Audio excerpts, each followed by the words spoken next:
Hi there, wonderful people. It's me, Ben Calder, here for the Bowen Therapy Professional Association, the BTPA, bringing another one of our interviews with some of the leading voices in the world of Bowen, bodywork, fascia work.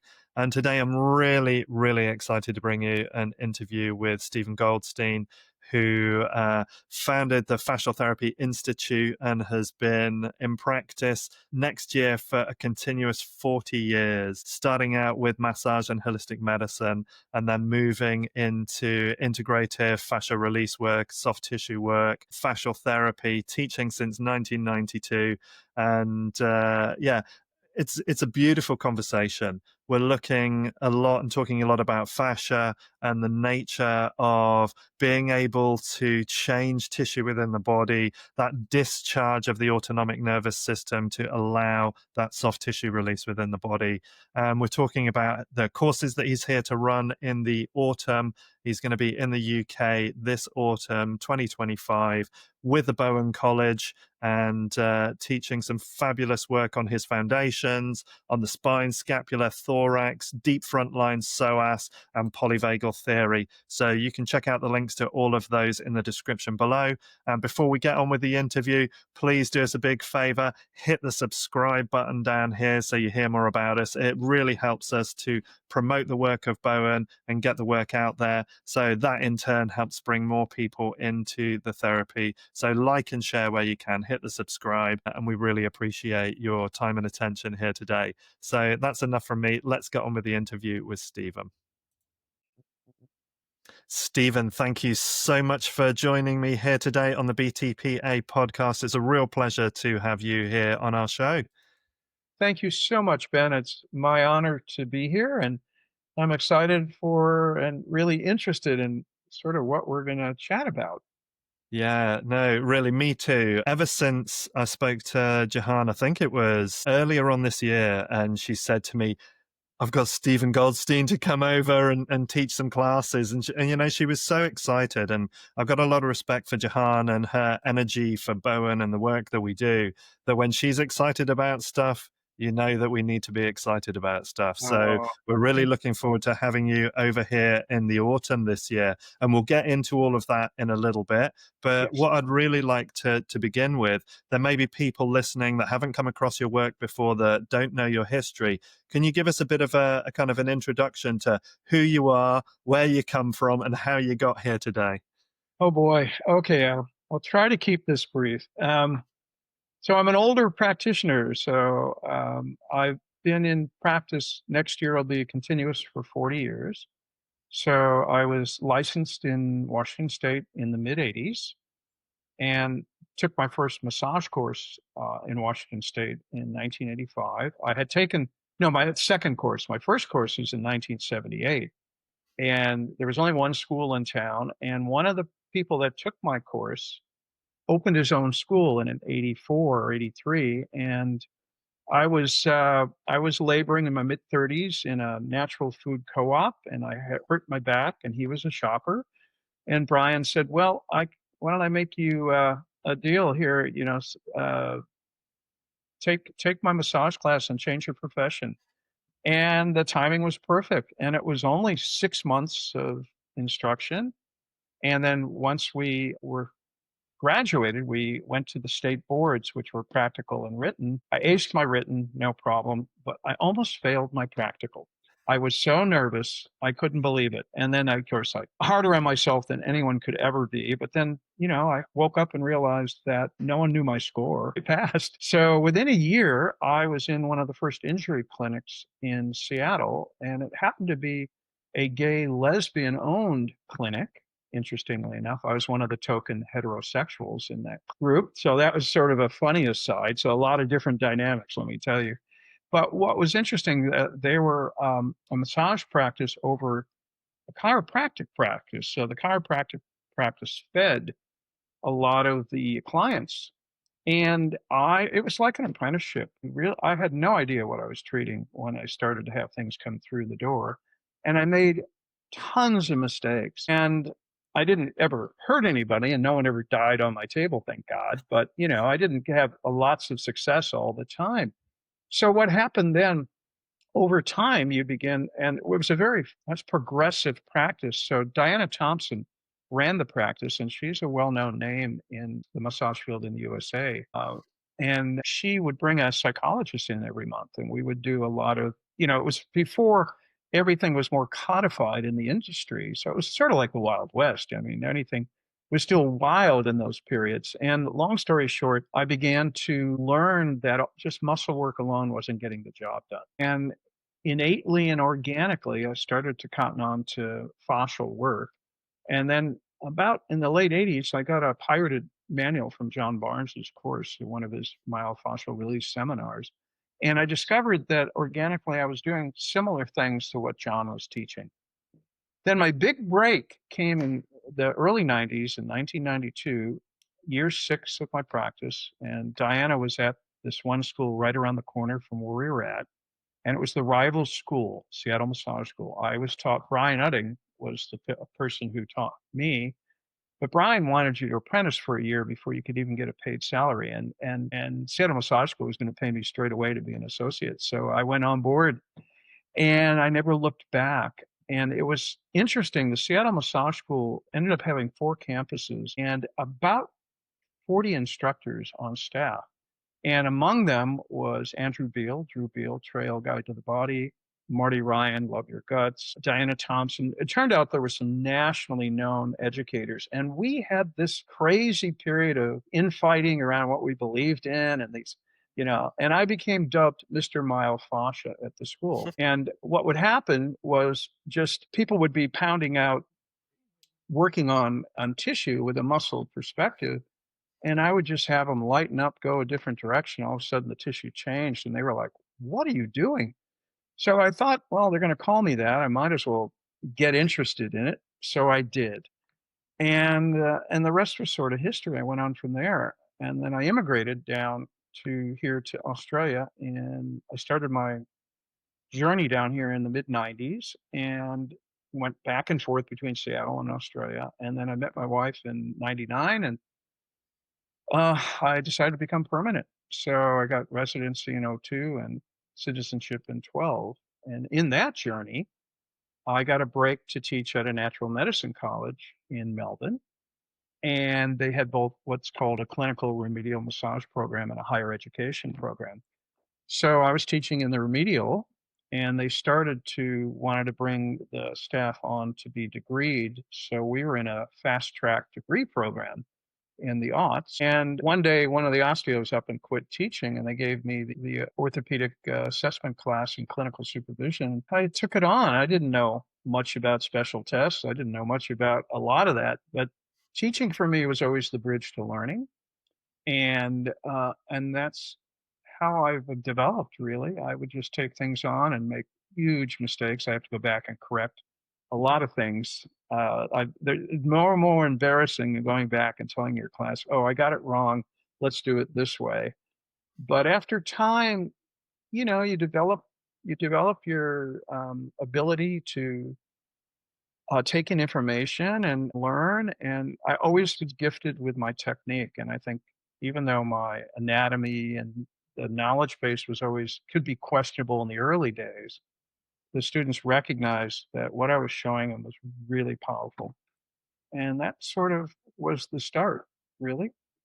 I love it. I think it's so important as well. Like, I certainly know with young Bowen practitioners, new Bowen practitioners, there's a little bit of fear about making mistake. There's a little bit of concern that they need to get things precise and right. And, I think one of the most important things, and it's great to hear you reflecting it, is the fact that we can only learn by being in the room. We can only learn really from that hands-on, that development of those sensory acuity skills and the palpation skills, and realizing the variances and the commonalities in bodies and just how things show up for different people. And I know we're going to get into a little bit more of some of the energetic and some of the Hope psycho-spiritual stuff as we go along as well. But, there's you can't learn this stuff just from a textbook. You've got to get in and play and feel and get really familiar with tissue. So to go and make those mistakes, I think is really a big part of cutting our teeth in developing a good practice. I think as an instructor, I went over in the interview we had with Jihan the other day. I recognize as an educator that everyone learns differently. And that's Mhm. why, you gotta have visuals up there that are simple for some people because they see all the words, they just switch off. In practice, they're so concentrated on getting the technique right that they lose perspective of their own body and the body they're working on. My job is to put beginners to, and I get a wide swath of people in the workshops from very beginning, 0 to 5 years experience to 30 to 40 years experience. And I'm always finding that common ground. And I want each of those to feel comfortable. And a lot of people have a lot of issues around their own learning and Mhm. put a lot of pressure on themselves. So my job as an educator in this, when we teach the courses is to put the person at ease and to find and really reflect back what they're doing well before I would ever say anything about how to correct something. And I think that's just part of the art of a good educator, not just myself, but any good educator in the classroom is to allow the person to be relaxed enough to explore and not get it right, whatever right is. The bottom line is you didn't kill them, you didn't hurt them, you may have an adverse, but usually it's going to clear. And you help them through that because I see the learning. Watch people just go through their stuff just around learning. That is to me is incredibly fascinating. And so that's part of what I'll bring in the courses to make sure that from a person with no experience to a person with massive experience, they're both okay. And both are going to get something powerful out of the time we spend. And what do you think kind of really attracted you into looking at fascia in the way that you've developed it? Because kind of reading through your website, your own kind of developmental history, listening to you here, there seems to have been this pull along these lines. And I'm kind of curious what's helped where you haven't ended up following, like a specific chiropractic or Bowen or so what's kind of drawn you in the direction that you've gone? Yeah, well, Fascial Therapy, which is my brand now, began as Integrative Fascia Release. And I had people telling me I'm not teaching fascial work because I wasn't teaching the direct, shear, into bind. Um, and I went, hold on, this is a bigger fabric than you imagine. It has got a lot of response on a lot of different ways. So I was wired more that way. I've Mm, always dabbled with a lot of things. So for a while, I was the jack of all trades and the master of none. I'm a master now. And I say that unabashedly, but also with humbleness because, there's many other masters and they find their niche, and then you really can excel at that. And that's what I've done. That said, as I was pounding the pavement and I didn't want to do Swedish massage for the rest of my life, that's why I did clinical work because of the problem solving aspect. And then when I started to hit the wall in the early to mid 90s, I encountered the writings of Michael Shea. And Michael is a emeritus in a sense in the biodynamic cranial. And interesting enough, he was also taught by one of Ida Rolf. He was in the late like Dalton and Shea and a number of those old, well, even I believe Thomas Myers were in the last of the period that were influenced by Ida Rolf. And he wrote a myofascial release textbook, which I actually still have on my shelf and bought it in the mid 90s. And he made a comment, and I said this in the interview with Jihan, and it became the foundation piece for my workshops.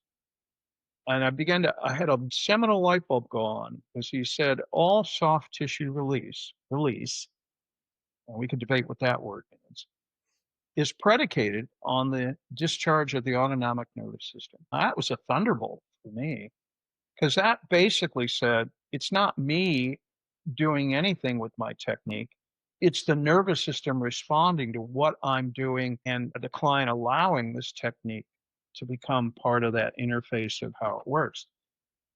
And that sort of set me on the path of indirect technique. because direct technique wasn't working enough for me. And my fingers and my hands, and I just couldn't pound. I mean, you get a weightlifter that's armored up. I mean, you bounce off them like a rubber ball. And so you need to have tricks, quote unquote. You need to have strategies about how you work so that you can move around that. And so it's sort of like, when you come up to them, it's like a tree, like a wall, but you realize that is an illusion, but you don't know it until you know it. And all of a sudden then you're finding a way through it or around it or just leaving it alone and going somewhere else. And then osteopathy was I was beginning to understand osteopathy with no influence or contact with osteopathy. Because back in the 90s and 80s, we didn't get any information from those modalities. So I don't know. That was the big moment for me that shifted gears. And I've been in that gear ever since, really.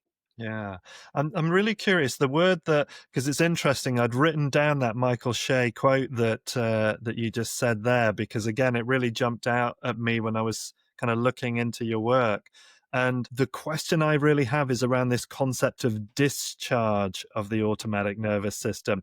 So what's the charge that's there to start with that's then being discharged by what we're doing? And what do you think is the mechanism around that? Like, I often see it as, I've talked about it like at some level, healing is a kind of a ritual, that there needs to be some kind of process that then the body that you're working with, it's giving its permission to then allow a change. So that's part of how I would look at it, that there's some kind of dance that I'm doing that leaves that person feeling safe enough, ready, that they can allow a shift to take place. So, and for me, that's that question of what's allowing the discharge, what's the state that comes before it, what's allowing that discharge to take place. A discharge can be called a state change. Mm. And you are really verging on Forgis and polyvagal on one level, and you're also verging on meta principles around, um, well, the safety and trust is Porges, but it's fundamental. It brings in, I mean, because I've been doing a lot of AI asking questions, and I'm getting lots of quicker answers. And of course, I got to weed through if they're all correct. But it's sped up my process around a lot of questions, and I feel like if Joseph Campbell had made it from the 80s and 90s to now, oh my God, what he would have done with all this work. And for people that don't know about Joseph Campbell, well, one, look him up For and sure. then we'll talk about him later. But the aside is what it's done is allow me to ask metaphysical questions about manual therapy. It's allowed me to jump into what really interoception is about. And the concept, and this has been a real theme for me lately, is the concept of consciousness, awareness, presence, and soul. Okay, in response to manual therapy. And that's put up with what you're saying. What the discharge is what, and this gets us into another narrative because I've been looking, because Ruth Duncan always pulls me to task. I mean, she's become very evidence based and very pain science, bless her heart. So she tolerates my woo woo ness, I believe. And because we're friends, I love her. She's a brilliant practitioner and she's Barnes trained. And then she's not anti Barnes, but, she's moved into a different niche.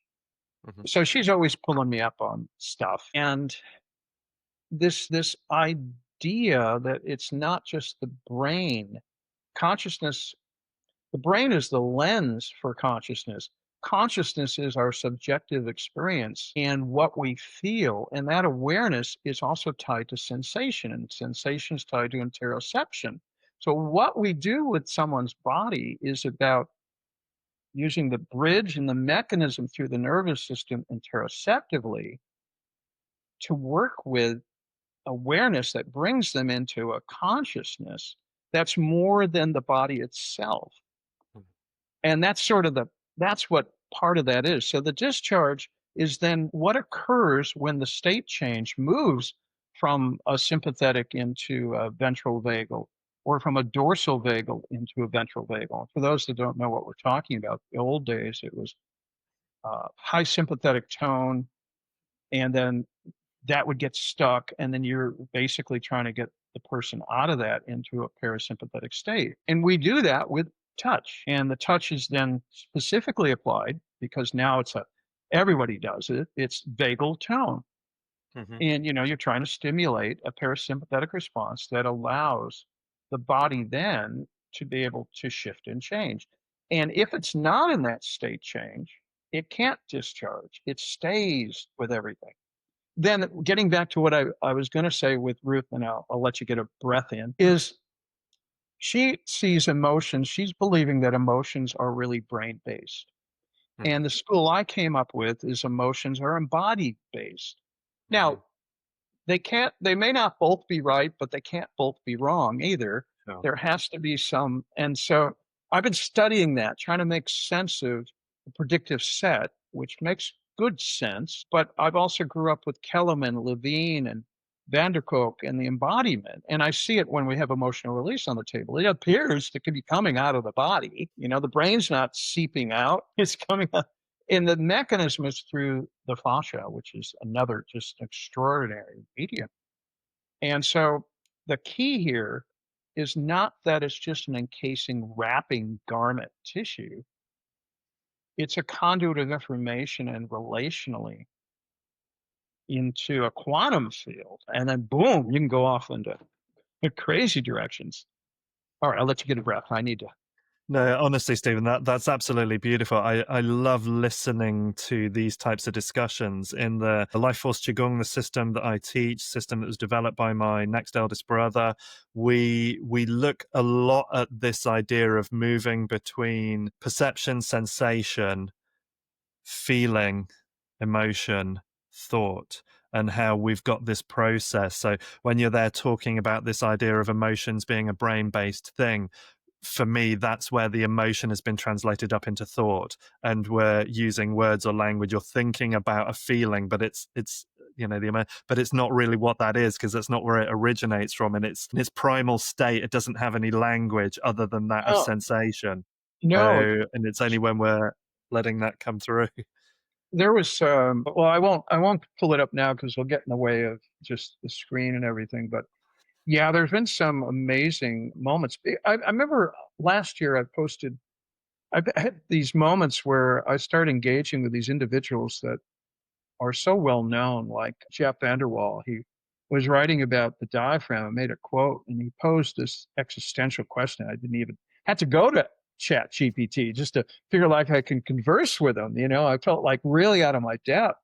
But he was asking about, what the Greeks thought about soul and the diaphragm connection. And that dropped me down a rabbit hole, and that was fascinating. I wish he was coming to the Fascial Congress, but he's not. I think he's boycotting the USA for a variety of reasons. But, there'll be a lot of other people. So I'm hoping, if those kind of conversations will come up. I know Sue Hintzman is a real proponent of that, and she has a podcast where she interviews a lot of folks on what's called anatomical gangsta. And, she really dives into this wide swath of people's belief and bias around what are we doing with this fascial tissue. Anyways, I'm meandering on here a bit. So I'm then curious as well for you, where this discharge of the autonomic nervous system is such a significant process to be able to have change within the body. How do you see that interaction and that relationship happening between the nervous system, because we have this construct of the nervous system being this kind of like web into tissue, and then how that creates the change within the fascia itself? Well, one of the things that seems to occur for me over time and routinely in terms of what I teach is I've made my living off of Thomas Myers anatomy trains. I've taught lines forever, and whatever whatever people may think of Tom, I consider him a genius for his contribution to the industry. Personalities aside, so the lines have really become an interesting clinical construct for me. And as we teach in the foundation course, the three cardinal lines, front, back, and side, and we could use his names for them if we wish, we put technique onto those lines. And what happens with the technique is I teach an ease bind concept from osteopathy. So most of direct MFR is into the barrier. We assess that barrier, but we actually go the opposite direction. Now, what happens, interestingly enough, is a period of time with the way I teach the application. The tissue, what we believe is the theory of the sensory mechanical receptors respond to the variables that we apply. And we can only control what we can control. We can't fix them, we can't make the tissue change, but what our laying of hands done intelligently is either through pressure and then depth and then direction and then force, the amount, speed, and time. Now, Barnes would sit in a barrier for 10 minutes because he believes, or 15 or 20, because he believes you're in fool's gold. You're just getting the first change. You're not hanging out long enough. I never bought Barnes's theory enough. I get it, and I get why. What I did get between Bowen and with Shea was that we communicate a certain amount and then we let the body respond. So I call it periodic disengagement. In other words, I don't leave the room, but I sit and track the changes. So what happens, to get back to the very beginning of what I was going to say, is we put a technique, an application on the body, and it responds. The tissue changes, and usually the density change. It's a density. Like, what's the problem? We can't even use the term adhesion anymore because people are arguing over that inaccuracy of the word. You can't use the word release anymore because, well, it's truly, what does it mean? I get it. Even though I teach fascial release, but I don't call it that anymore. But I'm at heart, because I'm old school, we've used these terms. I'm almost hoping that we can agree that we can continue to use the terms so that we don't belabor get through a concept. So we're not arguing over, the term, and we're not really understanding what we're trying to say. So tissue changes. And when tissue changes, an autonomic nervous system phenomena occurs. Now, I track that phenomena, and I'm gifted with a felt sense right in the center of my sternum, and I've had it for my whole career. I feel the change. Now, I don't feel what you're feeling, but I feel my version of what you may feel, but I can tell that the body, and I can feel the potency, the force of it, or I can feel the trickle of it. And I can tell when it's peaking and when it's going down. And that's how I know when the body's settling. And you can see it. So you can teach people visuals. All autonomic phenomena has visuals: change in respiration, fasciculation, shaking, pulsing, rapid eye movement, flushing, twitching. It's all there. We just have to educate the person to be aware of it. So when the tissue changes, that's the discharge. Hmm. That's the nugget. That's the goal. And then what that discharge does, it could be a nice, relaxing, all of a sudden, and they go, oh, I can move better, or oh, my pain's gone. Or maybe they discharge, but all of a sudden they start crying, or they relax here, but all of a sudden there's a pain down there. It's all of the above, really. So again, I'm meandering on, getting excited. No, it's great, Stephen, and it speaks a lot as well to me about the importance of a relationship in there as well. It's not just like, I don't know whether or not we'll ever get to the point where we'll have animatronics that are programmed so well that they can pick up on the shifts in the way that a human organism does. And it was in my mind bringing up thoughts again, coming back into some of Peter Levine's work around herd animals and herd response, that actually how I approach what I do, the way I do it, the sense of Ah, presence that I have mm, is the relationship that's conferred into the person that I'm working with. And if I'm present with that, then the feedback I'm going to get off that. And Alistair McLaughlin in his scar work, he talks about the fact that we're stimulating the scar tissue till we see a response. And then it's hands off, let the body do what it's going to do with it. yes, So that we don't yes. overstimulate, we don't irritate the tissues, and we don't risk re-traumatizing, causing further problems, that kind of stuff. Well, Jeffrey Maitland, I said this with Jihan. This is a favorite anecdote in the course. So when we're doing assessment and people want to know, the protocol and the structure and where do you start? So the first question is, where do you begin? The second question that Maitland poses, this came out of Ida Rolf's stuff too, is hilarious. It's his Zen philosophy is, okay, so where do I begin? The next question is, what do I do next? And the final question is, how do I know when I'm finished? Hmm. And when a practitioner who doesn't know when they're done is one that overbakes somebody. That's when you get overtreatment. And how you know not to go on overtreatment is to pace your work, is to allow it's it's relational, it's a dialogue, it's listening, it's doing and not doing. The not doing is as important as the doing. And, so those are things that I'll teach in the foundation course. And I talk about all the time is recognize, because Swedish massage and Lomi Lomi is beautiful. It's all about continuous contact, but it's mostly gliding kind of contact. The moment you put depth of pressure in, you get different receptor responses. And for some people, that is irritating. It's Hmm. like the last thing. And are they reading that? Can they read through the body response that's stop, don't, reprogram, go a different direction, whatever it is. So I wanted to get that in.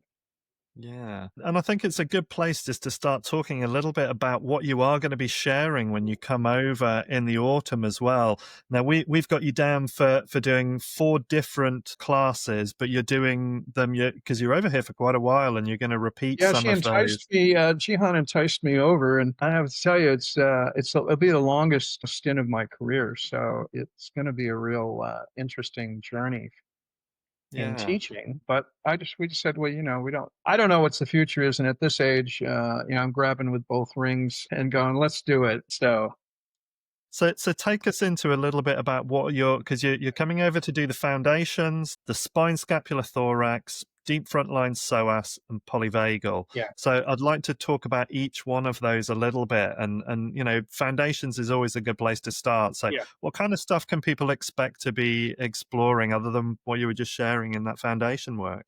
Well, we do. That's the signature course. That's the one I've taught forever, and it's over 4 days. And it's a hybrid course of direct and indirect myofascial releasing methods. It used to start indirect, but because I had a physiotherapy audience and I seemed to lose them quickly when I first started teaching in the days, I start with a direct application. So we talk initially about beliefs and biases in day one, and then I put a touchabilities model that came from Berman and Friedland from the USA, which talked about the nature of the wide variety of applications. And in those, there's 5 main categories, which are structural, functional, movement, convergent, and energetic. And day one, in the first couple hours, we talk all about where do you sit? Do you sit in just one or several? What are your biases? Because your biases and belief will set off the way you think you're going to work with somebody. So I'm asking everyone to have a pretty open mind and also just seeing where they sit. And I teach a wide variety of practitioners, physios, osteos, chiros, naturopaths, healers, fitness, performance movement therapists. So I need to kind of guess where they sit. And then we just go into that a little bit. We then begin to look at myofascial releasing models. And I'm using Myers, but we're not just, Myers is not the entirety. So I use Serge Paletti quite a bit. He has a different way back. And so some of these are still dated, Hmm. but they're tried and true for a beginner. It gives us a structure to apply our technique to. Why that's important is because my belief with the lines and what Myers and others have presented, trains, chains, slings, whatever. Robert Schlepp, we use Schlepp's model of what's called high leverage points. And in the foundation is understanding where you get the most mileage out of applying your technique. So having a matrix, an algorithm, a roadmap that can swap a bit but gives a beginner a chance to have a structure clinically to utilize. And the key element about that is to say that every element is connected to every other element in relationship.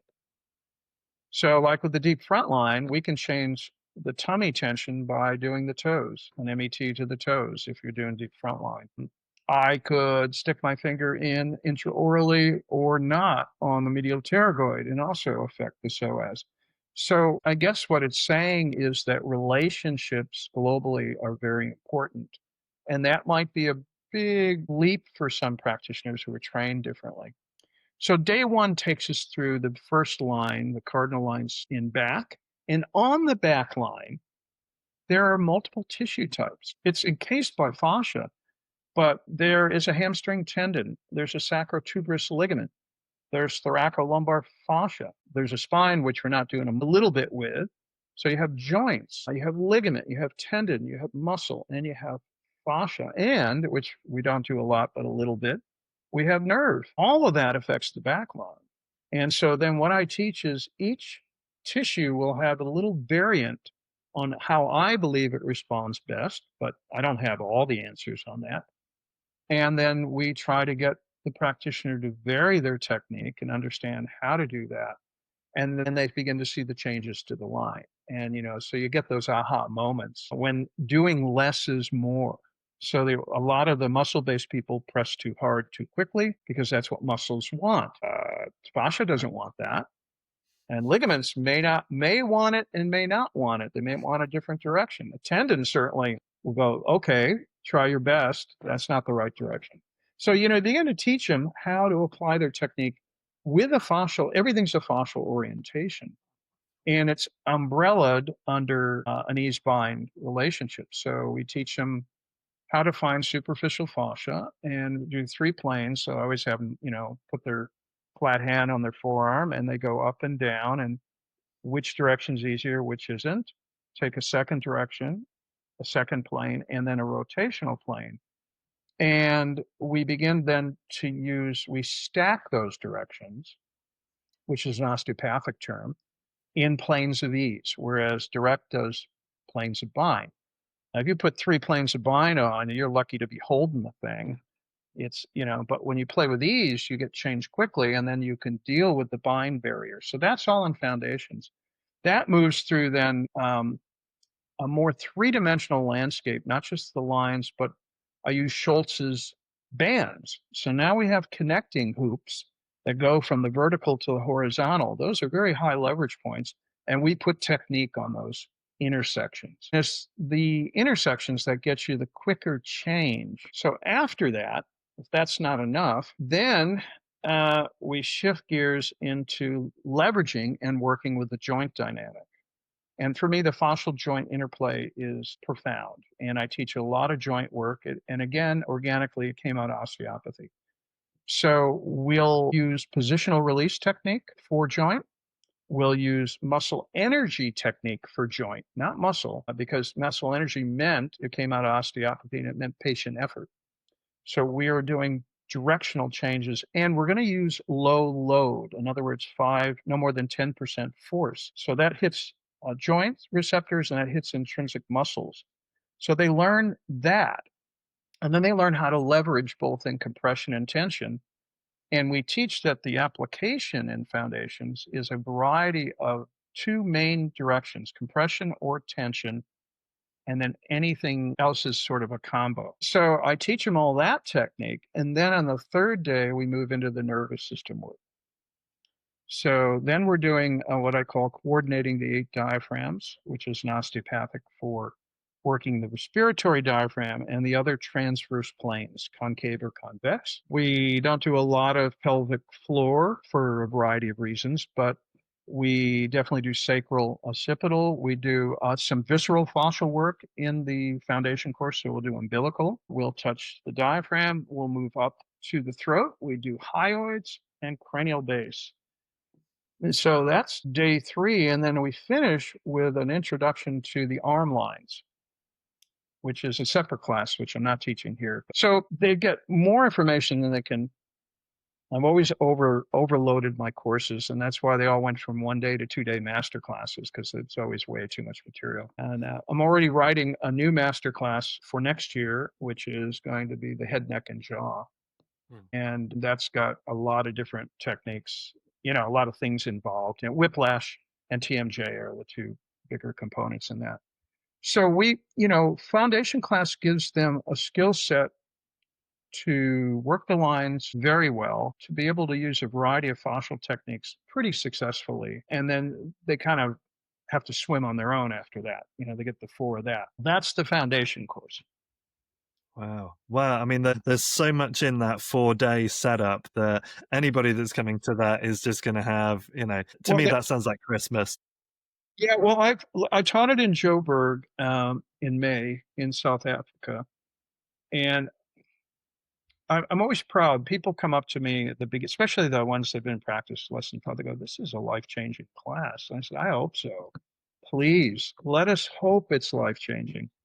I've done my job if it's life-changing for you, because Yeah. it's going to open up a lot of things. And often then they're not gonna, they just won't, they can't treat in the same manner that they've treated. They could and they will, but the door is open now. The seeds are Right. planted. It'll unfold. So that's the foundation course. Wow. In the Okay. in the spine course, which I've really been happy, I got fascinated with the spinal facets, and they're quite innervated neurofascially, and they're quite a pain generator, the facets. So we go through 2 days of, there's some that always going to be some overlap from all the courses. In a spine class, if they didn't take the foundations, I still have to teach them sort of how to do the surface tissue of it. But what we teach in a lot of sideline work in the spine course, not just face down, and I deal with a lot of rotational elements. And the way we deal with is I teach a person to read the body in ease and bind as they roll the body through space to and fro. They'll isolate the segment, and this is really basically a positional release functional technique, and it's called unlatching. So it almost works all the time, at least for me. And so I just got to figure out how to get it to work all the time. Once people cotton on, it's like, so all you're doing is finding the most. It's a great story too, because in the foundation course, I talk about Lawrence Jones's position of a strain counter strain and how he just stumbled on it. He stumbled on it. Okay, he created a modality by accident, which is kind of what every Rolf did and what Feldenkrais did and Alexander did, and I love it. I love that. So the position of ease, I'll relate the story if you're okay with that. So Lawrence Jones was an osteopath in Portland, Oregon, some sort of chiropractor, whatever. And he had a really client that came in. It was incredibly in pain. He was all doubled up and an um, was it LT? Oh, the gait that's painful. An altalgic gait. That's it. And he had just put him on the table and he didn't know what to do with him because he was crying out in pain. So he pillowed him up, tried to find the most comfortable position, did his rounds. And when he came back, the guy stood up, and to both their amazement, he was able to stand up upright. He had found the position of ease. And then he began to figure out a pattern of tender points that he could clear as he got into the easiest position.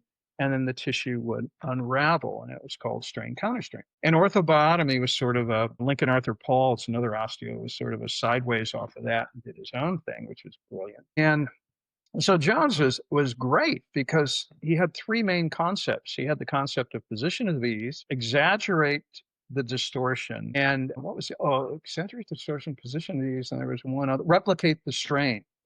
So basically, he was saying if you could find the right position out of pain, in comfort, the body will do it for you.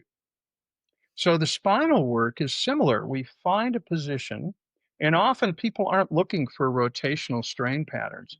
So one of the biggies they're going to get out of that class is how to torsion a body and feel the releases that come when you engage that barrier. Because I always have a barrier's waiting, a barrier stays a barrier until somebody changes it. Hmm. And so, and it's three dimensional. In other words, you can't friction out a twist. You have to move the body and torsion and engage multiple directions to start to feel what is really the truer complexity of what's going on. So the spine class does that. We do old stuff like Freyet's laws of spinal motion. We look at Maitland and how you can directly mobilize a vertebrae. how to read rotation by, is there a transverse process one side up and the other down? And then we do the spinal muscles, iliocostalis, and a whole bunch of other things in that course. Well, that's the spine class. Do So you want I'm more? just going to say ahead of time, UK Bowen practitioners, body workers, get your bank accounts in order. You've got a busy autumn coming up. We've got Steven Goldstein here. Don't miss this opportunity. Uh, And I am ready. that's before we even get on to the deep frontline, the psoas work as well, which I know is going to be a really attractive course for a lot of people. It's a Yeah, very well, and popular it was subject. funny because they were getting impatient with me in Cape Town. So I was basically trying to teach how much of the line can I teach without actually doing the SOAS. And then finally, the instructor who hosted it said, "Mate, you got to show the SOAS at some point here because they're getting impatient." So then I showed direct SOAS work and what we do. But it was almost me trying to play with how many ways can I do the SOAS without touching it? Sure. And that's what the deep frontline is we're going to go through a lot of the frontline components. And I'll do, and I also put diaphragm in that too. So there's a lot of visceral fascial work in the SOAS course. We do interosseous membrane, we do MET to the toes, we work popliteus, we do adductor seam, we do visceral work, we do greater omentum, mesentery, iliocecal, sigmoid, colon, Tolt's mesocolic fascia, fasciform ligament that sits between the lobes of the liver, the diaphragm. If we can, we do hyoid again, cranial base, and if we can glove up, we'll go in and do a pterygoid. And that takes a couple days, and not to mention the emotional components that go with all those courses, at least for foundations. And that's another one. We have the emotional component in both courses. And then the polyvagal. So part of the foundation course, I presence is a big early module that's in foundations and also repeated in polyvagal. Except with polyvagal, we go into all the theory as much as it can be updated. And again, it's a lot of working with vagal tone, a lot of holding and supporting technique. I have to go back over all the amount of material in that polyvagal one, but we did it over 2 days. And again, it'll be coordinating the transverse planes and on the okay. And then we do vocal toning for the hyoids because toning and singing and any phonetics are really important for co-regulation. And that's just coming off the top of what's going to be Wow. in that one too. So each of the master classes are 2 days Mm. and the foundations are 4. And can I just check as well, because I know there's going to be a question for availability for people coming in. Do people have to have done the foundation to be able to come along to the master classes, or we can No, just slot no, in where we can slot in yeah, and you take what we slot can in take? and I deal with it. And I deal with it in a way which is we have to obviously take a little bit of time, the beginning of each of the master classes, to go quickly over what I deem are the key concepts of the foundation course. Yeah. And then nothing goes as planned, Ben. People's real bodies in life rock up and you'll try to teach content and then you have to lateralize. So the hallmark for me, provided it doesn't get in the way of people's learning and those particular ones that can't live outside of the box, and how they handle them start to perturbate and explode if, you're not staying with content and script. And they're going to discover that I go off track. Okay. Like I get back around, but Mhm. we're gonna go where organically where ultimately a course wants to go. And I'm happy to stop whatever the content is and move in a different direction and come back to it. Obviously, you sacrifice something, and they're never going to get everything I teach. It's massive. I can't teach all the stuff I put out. So we make decisions in the course based on the makeup of the group and the time and the experience. And at the same time, I'm a good instructor. No one dominates it. You always have one person that no one will say anything. And diplomatically, I have to make sure there's the people that don't talk much get attention, but they're not, they don't get the spotlight on them where they don't want. and the person that wants all the attention, you've got to sort of diffuse the spotlight. So all those dynamics are always playing out every class. And most of Sure. the time, people are really good. I'm a Mm. veteran, so they should feel a very smooth, enjoyable, entertaining, fun, quick course. If it's dragon, well, I'm going to know it. You're going to know it. And something has to be done about it. So they'll just, most people go, geez, that was fast. Yeah. What happened? And it isn't, in the old days, I was pushing material. I don't have to push it anymore. I know my Mhm. courses now. I've taught them enough. It's, as I said earlier, it's just where the class is and where do we want to go? Because someone's going to have, invariably, is going to have some tears come up on the table. Mhm. And you don't go, oh, I'm sorry, that's not part of my curriculum. Oh, hold your tears. That's almost, that's the antithesis of what we're trying to see happen. But we Sure. have to, the other thing that happens is all hell can break loose when you get 5 tables, and I'm only one instructor, so you're doing like classroom triage. You're trying to jump from table to table. That's pretty can be pretty challenging stamina wise. But Yeah. what the courses are meant to be are a sacred space. They're meant to be a safe environment for people to allow exploration to occur. And that's my job as a facilitator, to make sure they feel safe, that that's a container that we get to, and that's the confidentiality of what's in that space is just there. It's respectful, it's mindful, it's intelligent, it's conscious. Mm. Beautiful. I'm really, really hoping I want to move some stuff so I can make some of those classes at Oh, least in the please. autumn, because I know that we're gonna, and I love the way that you're kind of talking about how you're running the classes there, because I think it's really important to, when you've got a topic, a subject, a theme that you're working through, people are attracted in for various reasons, but then what comes out with that, I think you have to move with that. And, like you say, you can't kind of say to people, no, keep your tears. We've got to move on now. Yeah, We've got a program to get through. oh, And no, like you say, it's the antithesis of what it is we're actually trying to achieve with body work in the first place. that's And right. it kind of brings me into my curiosity, because for 35 years I've been practicing qigong, and we use that as a very, very deep personal way of transforming energy movement within the body. All sorts of things that I think are pertinent to the kinds of conversations that we've been having. So I'm then curious. And because of Tom Meyer's work with anatomy lines in Life Force Qigong, we look at that from the fascia sinew channels, the traditional old Chinese way of looking at these energy pathways through the tissues. Mm. And so I'm kind of curious from a meridian point of view, a subtle energy point of view. Can you speak a little bit to that as far as your Well, work is concerned? I've sort of come late to the Eastern philosophy, interestingly enough. I didn't resonate with it early in my career. I see untold value in it. So it's not because but it just I didn't follow that path. And I am ignorant in that realm. I mean, I know a little, but mostly I'm just deferring to you and others around it. But what I can speak to, because this is the commonality of the different disciplines, is the energetics that come out of the form. I see energy as a hand in glove sort of thing with the form of the body. So when you change tissue, you will improve energetic flow. It just goes.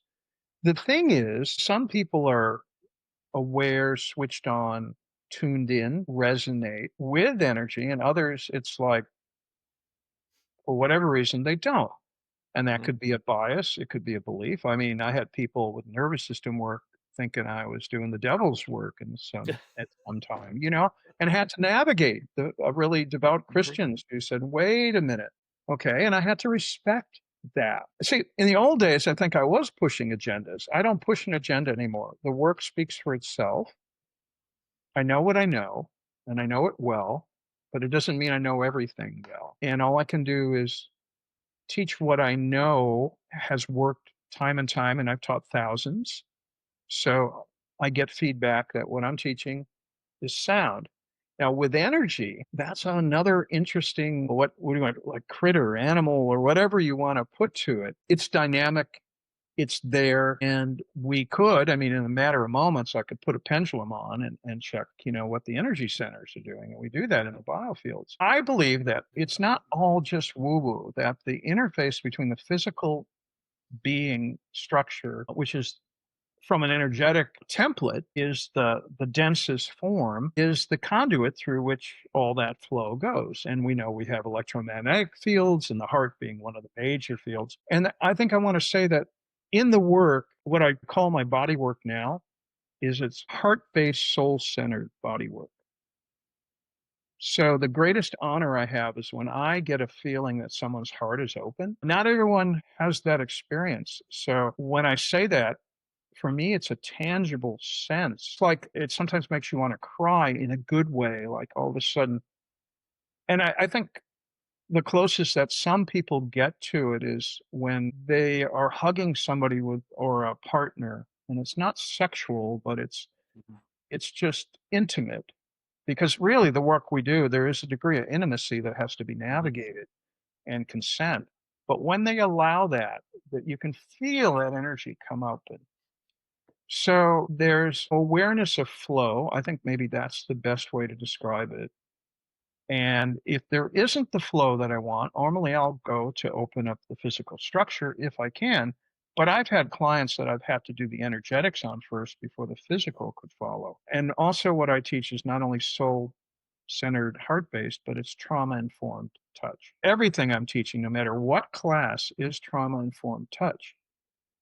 So, and if people follow lines of energy, well, Oshman, we know, has shown that the anatomical triad, the perforation points, match the acupuncture points. So you have a nerve, artery, vein triad in there. And, he was talking about that 25 years ago. There's so much crossover between the Eastern philosophies and fascial work. And there's now Handspring Publishing has put out, I'm sure there's a text on that interface. I almost saw a title just recently that was coming out. So I'm just not as versed in it.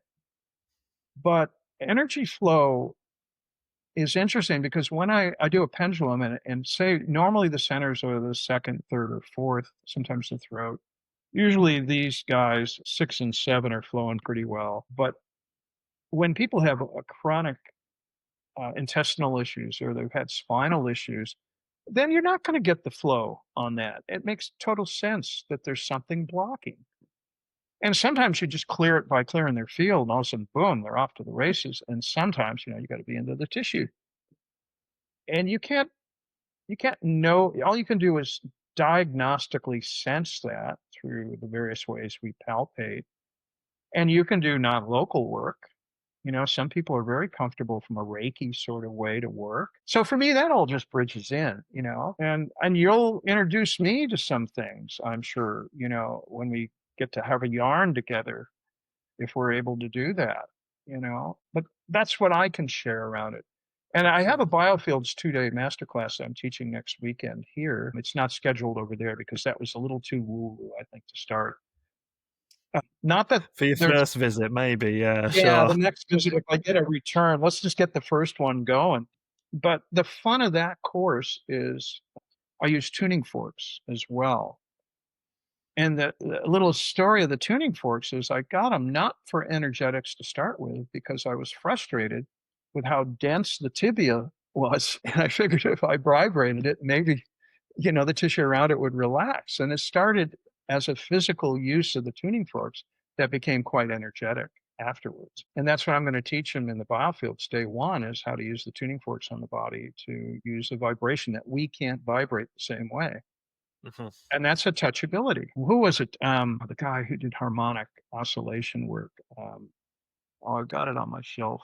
I'm looking over to my shelf for a moment. I can't see it. Oh, Camo, Zachary Camo's stuff. He was an interesting dude, and he would. Traeger's another one. You could get into a Traeger modality with people and that's what rebound and springing is. I mean, from a traditional orthopedic, we rebound and spring to check on motion. But you could take that into a Traeger land, you can not only spring, well, we'll shift and we'll roll and we'll rock. Well, that's got validity and merit. So, I mean, you can just go off on to God knows what directions to play. And it's all play, profound play. Absolutely. Yeah.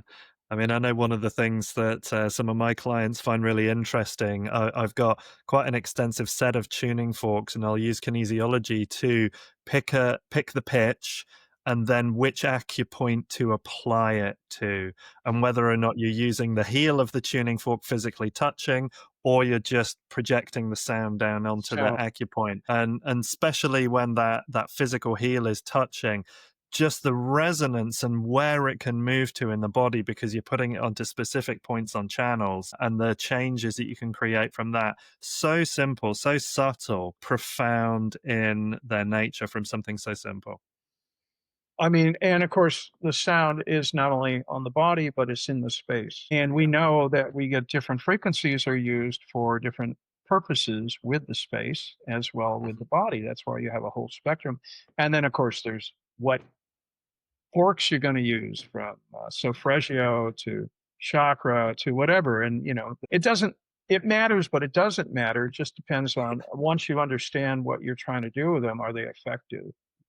And yeah, so sound healing, vibrational vibrational medicine is a important part of manual therapy. If manual therapy could allow it, if people can get past the belief, I mean, but that's where mainstream has embedded itself in such a strong way. I've been in the complementary alternative world most of my whole life. So that's mainstream for me. And then only later do people go, I'll be talking about something with a friend who doesn't know anything about body work, or I've been invited somewhere in the world. And I go, I have no idea what you're talking about. What are you on about?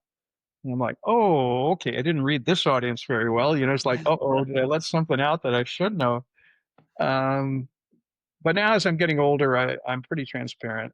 I, I just, and that's the thing with a client. You find out where they live, and that's where Mm. you're at. You're not trying to go, I want you to believe this or I want you to believe that, because that's BS. You don't need Yeah. that. Our duty of care requires us to help this individual where they're living now, whatever shape, form, belief, and everything that's gone with it, usually abuse and trauma, Mm. and help them navigate it a bit using touch as the model that we use, or forks or whatever else. But that's pretty the mission Fabulous. statement at the moment. Brilliant. Thank you. I've got two questions left Okay. for you. The first is, what is it that we are not talking about or not looking at enough within the field of body work, and how should we be moving ahead over the next decade or so, in your Whoa. opinion? Wow. Well, I think the interface between energy medicine and allopathic, I think that's where the frontier is. The quantum sense and what we're doing. That spills over in a lot of different ways, I guess. I think that if that would be the place that I see that there needs to be a lot more work. The somatic therapies integrated into manual therapy. Myofascial release integrated into the beginning of courses in massage school would be a great spot. But the yeah, I think the teaching methods will also, that's under, the way we look at anatomy is being changed. Institutions are embedded with programs that are funded by money. Money rules what you can and can't do. We're in a uh, litigious place. I think I grew up in a different generation. There was a little more leeway in a whole lot of different places than there is today. One of the reasons I don't teach in the school systems anymore, because they didn't like my style anymore. I wasn't just given the facts. Mm. People weren't interested in story, in history. They weren't interested in the same passion that I hold for the profession that I do. So I don't know. I mean, I think every generation shakes its head at as you get older, at the younger ones, and because you're trying to fathom a world that's changing.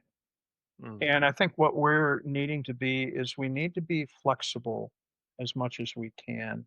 But you don't have to throw the baby out with the bathwater. You don't have to give up the old. It's how do you take that old and what purpose does it serve? And when you take the new, what purpose does it serve? Yeah. I guess that's the best. I stay out of arguments anymore that I can't. Well, it beautifully speaks as well to a concept. Like I use Ken Wilber's integral theory as a framework for how I work with health. And it speaks beautifully to that concept of transcend and include, that as each level of development, emerges, we're going to transcend some of the limitations from the previous level, but we want to include the value and the richness that comes from that Yeah, previous level as well, because it is the foundation that the new work is built on anyway. So there's that honoring of how we've got to where we've got to as we explore and expand more. And I think that's something that's really important in Bowen technique as a discipline as well, that we recognize where we begin, but we also allow the emergence of where we're going and what we're learning as our language, our technology, even our ability to communicate. The fact that you and I can speak across the world right I now know. and Isn't that share crazy? information and share thoughts, it's fabulous. And our old players didn't have that in the same way. No, no. So we've got to allow that to inform and develop and grow what we're doing into even greater levels. Yeah, look at, a lot of people, yeah, it's a funny time in the profession. We can just go off on tangents and all that and the fights that people have and, yeah, I just quietly, I think a lot of people are just, they put their head down and they just quietly go about their work, doing the best they can. As long as you have integrity and you're appropriate, you have consent, you're within the boundaries of your scope, um, which varies, from country to country and profession to profession. I mean, we don't use. I'm very careful to use the word healer, but it's an honorable term, Mm, as long as the ego can sort of step out of it. And the work is the healing. mm, We facilitate that, and our skill and knowledge makes us unique, and that is. But I always remember the gratitude and the privilege that I have to get to do this, and how lost and how grieving I would be if I didn't get to do this. Because it is an expression of my soul's purpose. So all I want to do is help the best I can, but I can't help everyone. mhm. Some people don't like me. Some people I don't resonate with. That's life. That's part of what is about around being incarnated in the body and this journey on this beautiful earth we live on, and we're trying to alleviate suffering the best we can. And it's noble. It's noble Yeah, what we do. And I want people to understand that and embrace that. And if there's a spirituality to that that's non-religious, I hope that comes through as well. yeah, And I think yeah, that is what is the undercurrent and what's embedded in all the work that I teach now is respect and reverence and the power of the sacred, that we imbue our work as a ritual through how we approach and the techniques we use and how we reflect back to that individual, that we're honoring them. And my God, that alone is transformative. If you can hold that kind of space, it doesn't matter. The technique's just the vehicle for holding that mm, space. So if that we're going to end with sort of that sort of concept, that would be where I just want to make sure people understand that um, we're going to have an open heart the best we can, and we'll learn what we learned. yeah. I'm right there with you. I really, really enjoyed speaking to you, and I hope our listeners have been as inspired and excited by your forthcoming visit to the UK as I am. And I really hope that I'm going to do what I can to make sure that Please, I get man, in I a hope room so. with you so that we can talk and I can watch you work and so on. And again, really thank you for your time. So last question. If Okay. people want to know more about you, where should we send them? We'll stick some links in the description for the video. Okay. So where's the best place to send people? So I've got www.fascialrelease.com. Hmm. I'm on Facebook as Fascial Therapy Institute Australia. It's a page and Hmm. a group. And they can Hmm. also friend me as Steven Goldstein on Facebook. And on Instagram, I'm Mr. Go with Ease. Okay, I'll find you. And we'll have all those links Thank you. in the description so people can connect with you. We'll also make sure that there's a link in there to the Bowen Oh, and College's if you want course. the email, well, you got my email, so you can put that in there Yeah. too. Yeah, Okay. yeah. Brilliant. Thank you, Stephen. Really appreciate it. Also, thank you to everybody for your time and attention in listening with us today. You know, part of what helps this to work is the fact that you're there paying attention to it. And it's not just me and Stephen in two rooms together on the I opposite hope side of the so. world having a chat. I really As hope so. great as that is as well. So thank you for your time and attention. Remember to hit those like and subscribe buttons down in there and share this stuff. Part of my mission, part of Stephen's mission is to help the world and to do better. So the more that we can help people understand how they can be supported and helped, the better the world turns out to be. So thank you, everybody. Really appreciate your time. And we'll come back and we'll be with you again soon. Take care. Bye.